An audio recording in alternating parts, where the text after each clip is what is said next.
I know who you are. You are a procrastinator. I know you want to do the right thing. You want to work. You even believe that you actually love doing the hard thing. But for one way or another, you always find yourself completing the task in the last minute. It's 8 to 1 already. 8:30 is always the best time to start. Maybe I need to eat first. Plus I love cooking when I'm stressed about not doing the work.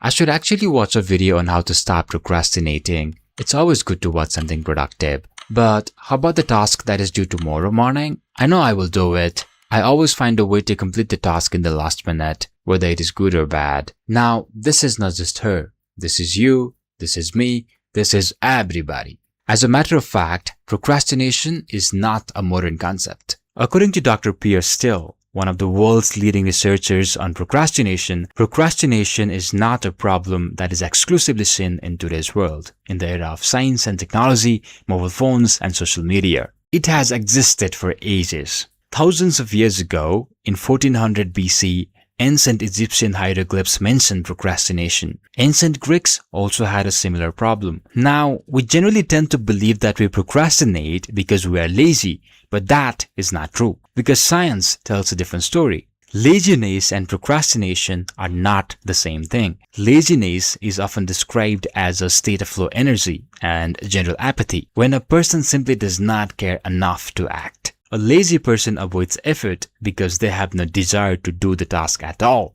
But procrastination is different. Procrastinators often do care, sometimes even too much. They genuinely want to do the work and often think about it constantly, yet somehow they still delay it, distracting themselves with less important tasks while the real task quietly waits in the background. Ironically, as per studies, procrastination is the result of our bodies trying to protect us from danger or what it perceives as danger. Think of things like preparing for an examination or preparing for a job interview. These are the things that require maximum level of physical, mental, and emotional effort. And whenever we think about getting these tasks done, a particular part of our brain is activated called the amygdala. The amygdala is a set of neurons involved in emotional processing and threat identification. So whenever we think about tasks like preparing for an examination or a job interview, the amygdala releases hormones, including adrenaline, that triggers a fear response in our body. This stress-induced panic can overpower the impulses from our prefrontal cortex, which typically helps us think long-term and regulate our emotions. And it's in the middle of this fight, flight, or freeze response that we decide to handle the trait by avoiding it in favor of some less stressful tasks. Say things like scrolling through social media or watching a comedy video on YouTube, because to our brain, they feel more easier and rewarding. Some researchers even believe procrastination may be partly genetic. Now, to understand this, we need to go back to the age of Lucky the monkey. At that age, early humans were not wired to think long-term. Their life was focused mainly on short-term survival. For instance, if they killed a deer, they would mostly focus on finishing the kill as soon as possible, before any other bigger predator could steal their prey. This strangely improved their chances of survival. In today's world, that short-term survival strategy that helped Lucky the monkey survive is no longer the useful strategy, but we do see the behavioral pattern passed down from generation to generation. Now, procrastination is not always bad,